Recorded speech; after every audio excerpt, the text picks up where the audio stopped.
My dog guarded the door every fucking day. He was a guard dog until he couldn't. At the end, it's holding his little paw, wondering when is the right time to say goodbye.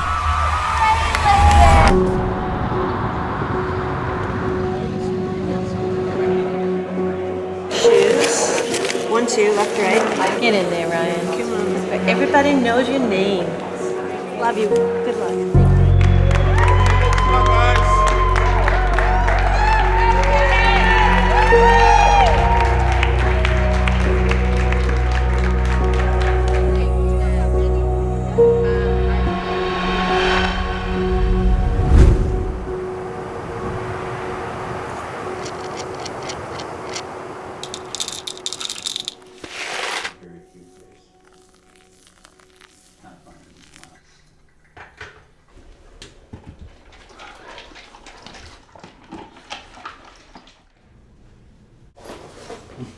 Take a nap.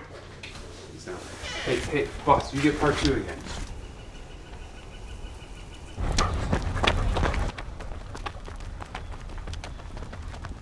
If he sits down. Probably won't. Hi. You can't be right there. I would introduce myself as a dog lover, coffee fan, world traveler, bourbon aficionado, and someone who runs around a bit. Today we ran 12 in the morning and then relaxed for most of the day, a little 4-mile afternoon run. All right, now I'm warmed up. Even, 9th grade, she's beating the varsity boys, lapping people. Like, the gaps were silly. She just was different. She said, I want to keep running. I want to be a professional. I'm going to move to Michigan. And my parents, again, no. What are you doing? It's time to get a job. She wanted to see how good she could become as an endurance athlete. I think she's always had big dreams. If she says it, you're like, get ready, it's going to be a fun ride. I ran my first marathon in 2007 in Boston. It is Monday, April 16th, 2007, and today's weather forecast is bleak. It was only one of the few days where they talked about canceling the race. So the crowds were like crap, but on the day I was like, this is epic, these people love it, everyone's out here, and then it just kept getting better. There's just these really incredible moments in racing history and little things that you'll learn about in the course and landmarks and all of that stuff. You get to run and put your name in that story. All right, this is 2011 Boston. That was a good one. Look at the move being made by Desiree right now. Look at this. That was the pinnacle, right? That's where you have everything firing on all cylinders and it feels like flow state. And you're like, dude, that was so easy. I just wish I could redo it so I could get it like that last little bit right. And in second place, Desiree Davila of the United States. When you're in it and you're like, well, next time, you forget to really appreciate how good those moments were. She was just riding this momentum of constant progress and big steps. 2-time Olympian, podiums and top 5 finishes at all the major marathons and Olympics. Her accolades are so strong, but certainly best known for that epic win in 2018 on the streets of Boston. The drought is over. An American woman wins Boston for the first time in more than 30 years. 2018, when she won, forced her to become more than just a runner. When you think about Des and you go, you've done this now for 2 decades, there isn't very many Americans or professional runners ever that have been able to do that. I think if you keep doing it without a sense of purpose, you're going through the motions. You get to the point where you're like, it's time to turn the page. So this will be my last time racing Boston in the professional field. So this, at this time, allows me to do this at a high level and really push myself one last time in a big way. That's what it looks like. I don't know, you're just gonna have to run to a headwind at some point, right? Right.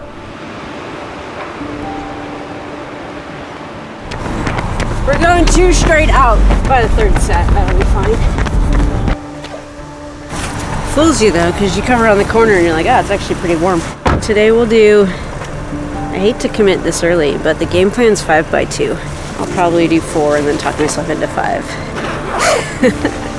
I could just sort of go through the motions forever and be like decent enough, and that's fine, but I would like to have this one go well.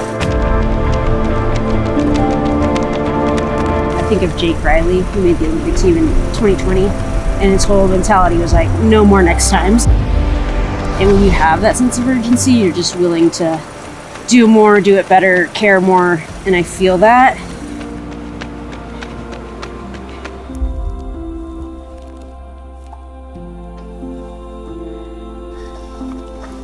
Pretty much not much left, really, which is good because I think I'm pretty fit.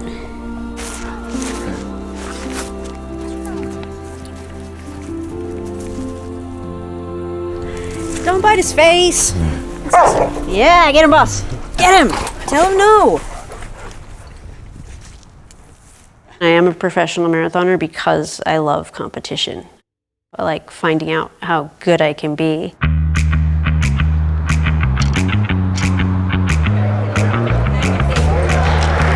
2018 Boston winner and 5-time top 5 finisher, Des Linden. Number 12.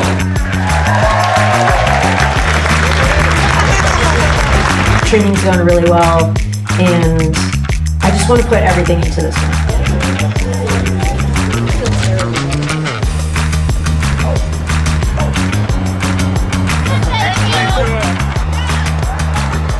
Boston's like kind of like a second home to us. It's a town that embraces her. They respect running. What we've thought about for almost half of your life of being out there every April.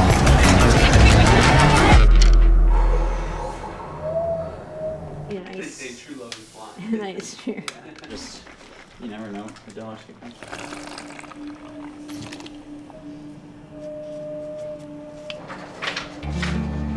That's the hard part, is you do all the work. You're like, oh, it looks like I can compete. But you lose a step and you lose a step and you lose a step. You're still a professional athlete. You're still competing in it. You're not. There's a difference between being 10 minutes past the last finisher in the pro field. If you were in the mix and you're like trying to podium, you're trying to win, or you're trying to even be top American, right? Like there's an objective, but when those things slip away at mile 3 or 4 or 5, like, well, I'm just out here. I'm not climbing up trying to be like, well, next time maybe. It's like lower and lower, and that's like hard.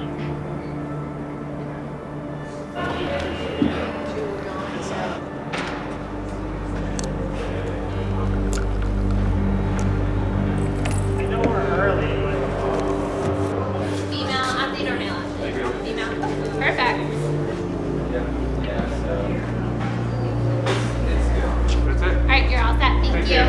2007 started here and it ends here, 2025. It's kind of weird to think of it like that way. Is that last time? But you like think back to 18 years, and the only marathon that I wasn't there was the first one. And we had just started like dating then, so it's been an amazing journey along the way. The end of a career is huge, and we've talked, I mean, honestly, the word is grief. It's the loss of an identity, of a time in your life that you can't have back.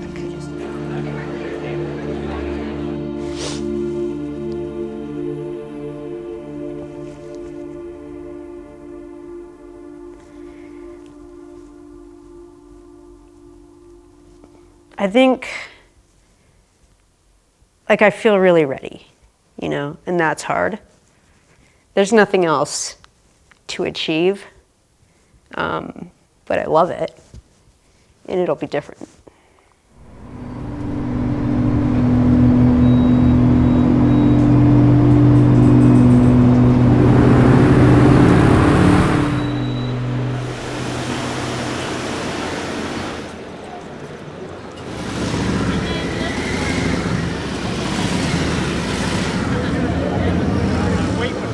Dear Boston, I made my debut at 26.2 on your roads in 2007 and fell in love with the distance and the Boston Marathon. I'm ready to leave it all out in the course one last time. Racing her 12th Boston Marathon, and as she announced this morning her final Boston, please welcome Desiree Linden.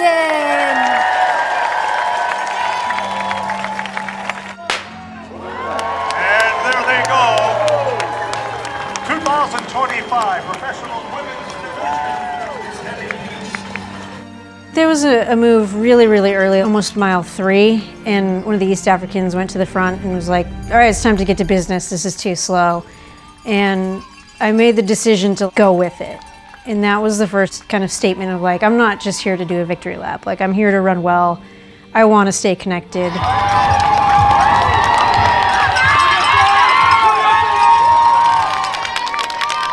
And then it got faster and hotter, and there was sort of the feeling that I've had a lot of these races recently. Well, I'm just here by myself, and there's not a lot of objectives, so what's the point? And, you know, I had that motivation all day of like, this is it. This is the last time.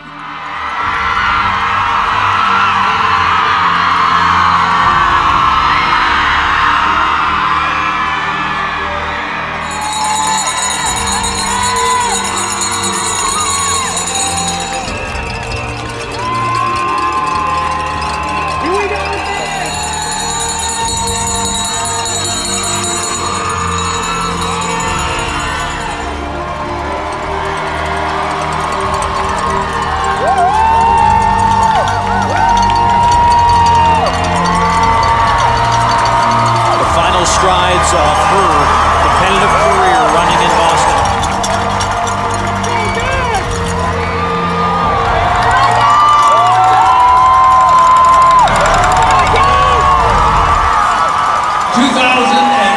Boston Marathon champion, Des Linden. Boston loves you. You love Boston. You announced this morning that this was the final professional marathon for you. How do you feel right now? Incredible. This whole week coming in was full of emotions. But it's hard to be emotional when you're out running 26.2, and that's where I feel most at home, and I'll probably be a mess of tears the rest of the day, but that run was everything. Thank you. And how do we celebrate a day like today and a career like the one that you've had in the marathon? There's going to be planning for the next stage. I'm not done professional running, but this was it for the marathon. It was all in. No regrets, only memories. Boston, let's hear it for Des Linden. Thank you for all that you do.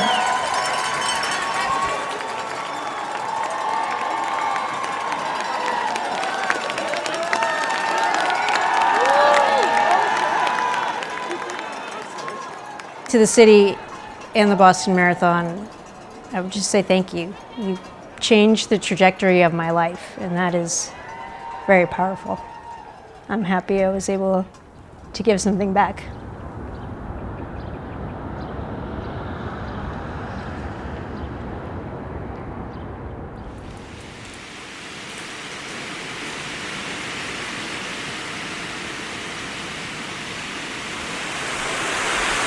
Alright, casual Saturday here.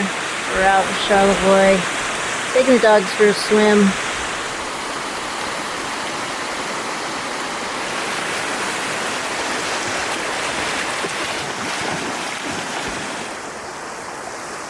Stakes are on. Rivers is having a meltdown because he needs to have his feet washed, but no problems being in the lake, if that makes sense.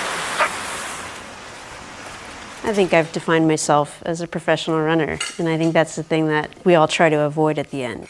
Maybe not defining ourselves as our careers is probably a little more healthy. This feels like I was born to do this. I think they're probably backwards in my hands. They are backwards. Yep, so this feels natural. This is Des reaching her full potential as an athlete. I think what makes Desiree so unique and in this sport for so long is she always finds a new chase, a new carrot to run down. I know that she'll continue to be in this sport in a big way, to give back, to share, to continue and inspire, and I'm really excited to see that next chapter in her. So we're at the Forest Hill aid station at Western States. I'm about to pace Joe McConaughey for the next 16 miles or so from Forest Hill to Recalchucky. I'm learning all the lingo. Each time you get to something like this and you feel the energy of like a Boston or New York, it's just a big event that's meaningful. And then you think about the history of this race, like all of that stuff is familiar. Maybe I'm not done being a competitor. Maybe I'm just being a competitor somewhere else. But I'm going to run and find out if my legs are made for this. So we'll see.